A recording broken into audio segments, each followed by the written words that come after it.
The Raven by Edgar Allan Poe.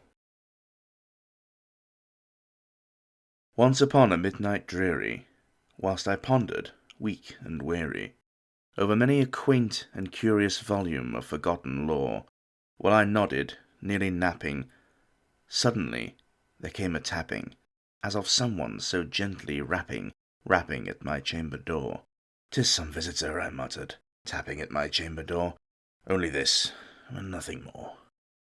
Ah, distinctly, I remember, it was in the bleak December, and each separate dying ember wrought its ghost upon the floor. Eagerly I wished the morrow, vainly I had sought to borrow from my books of surcease of sorrow, sorrow for the lost Lenore, for the rare and radiant maiden whom the angels name Lenore, nameless here forevermore. And the silken, sad, uncertain rustling of each purple curtain thrilled me, filled me with fantastic terrors never felt before, so that now, to still the beating of my heart, I stood repeating, "'Tis some visitor entreating entrance at my chamber door, some late visitor entreating entrance at my chamber door, that it is, and nothing more." Presently my soul grew stronger, hesitating then no longer. "Sir," said I, "or madam, truly your forgiveness I implore, but the fact is I was napping, and so gently you came a-rapping, and so faintly you came tapping at my chamber door, that I scarce was sure I heard you." Here I opened wide the door, darkness there, and nothing more. Deep into that darkness peering, long I stood there wondering, fearing, doubting, dreaming dreams no mortal ever dared to dream before, but the silence was unbroken, and the stillness gave no token, and the only word there spoken was the whispered word, "Lenore?" This I whispered, and in echo murmured back the word, "Lenore?" Merely this, and nothing more. Back into the chamber turning, all my soul within me burning, soon again I heard a tapping somewhat louder than before. "Surely," said I, "surely this is something at my window lattice. Let me see then what thereat is, and this mystery explore. Let my heart be still a moment, and this mystery explore. 'Tis the wind, and nothing more." Open here I flung the shutter, when, with many a flirt and flutter, in there stepped a stately raven of the saintly days of yore. Not the least obeisance made he, not a minute stopped or stayed he, but with mind of lord or lady, perched above my chamber door, perched upon a bust of Pallas just above my chamber door, perched and sat, and nothing more.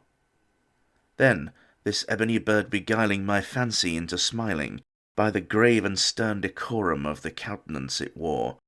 "Though thy crest be shorn and shaven, thou," I said, "art sure no craven, ghastly, grim, and ancient raven, wandering from the nightly shore. Tell me what thy lordly name is on this night's Plutonian shore."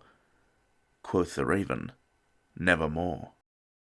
Much I marvelled this ungainly fowl to hear discourse so plainly, though its answer little meaning, little relevancy bore, for we cannot help agreeing that no living human being ever yet was blessed with seeing bird above his chamber door, bird or beast upon the sculptured bust above his chamber door, with such a name as Nevermore.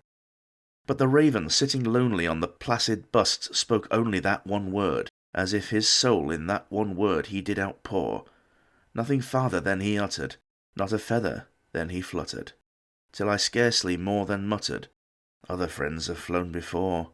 On the morrow he will leave me, as my hopes have flown before." Then the bird said, "Nevermore."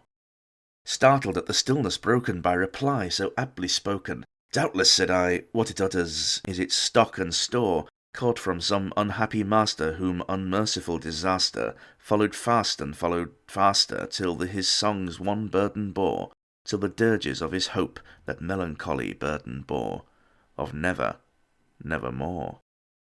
But the raven still beguiling all my fancy into smiling, straight I wheeled a cushioned seat in front of bird and bust and door, then upon the velvet sinking, I betook myself to linking fancy unto fancy, thinking that this ominous bird of yore, what this grim, ungainly, ghastly, gaunt, and ominous bird of yore, meant in croaking nevermore. This I sat engaged in guessing, but no syllable expressing to the fowl whose fiery eyes now burned into my bosom's core. This and more I sat divining, with my head at ease reclining on the cushion's velvet lining that the lamplight gloated o'er, but whose velvet violet lining with the lamplight gloating o'er she shall press, nevermore. Then methought the air grew denser, perfumed from an unseen censer, swung by seraphim whose footfalls tinkled on the tufted floor. Wretch, I cried, thy God hath lent thee, by these angels he hath sent thee. Respite, respite, and nepenthe from thy memories of Lenore. Quaff, O quaff this kind nepenthe, and forget this lost Lenore. Quoth the raven, nevermore. Prophet, said I, thing of evil, prophet still, if bird or devil, whether tempter sent or whether tempest tossed thee here ashore, desolate yet all undaunted on this desert land enchanted, on this home by horror haunted. Tell me truly, I implore, is there balm in Gilead? Tell me, I implore. Quoth the raven, nevermore.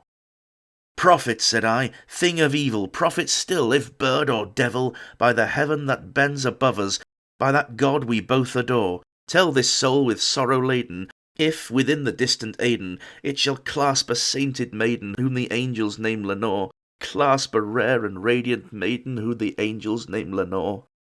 Quoth the raven, nevermore. Be that word our sign of parting, bird or fiend, I shrieked, upstarting. Get thee back into the tempest and the night's Plutonian shore. Leave no black plume as a token of that lie thy soul hath spoken. Leave my loneliness unbroken. Quit the bust above my door. Take thy beak from out my heart, and take thy form from off my door. Quoth the raven, nevermore.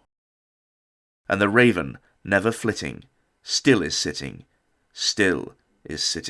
on the pallid bust of Pallas, just above my chamber door, and his eyes have all the seeming of a demon's that is dreaming, and the lamplight o'er him streaming throws his shadow on the floor, and my soul from out that shadow that lies floating on the floor shall be lifted nevermore.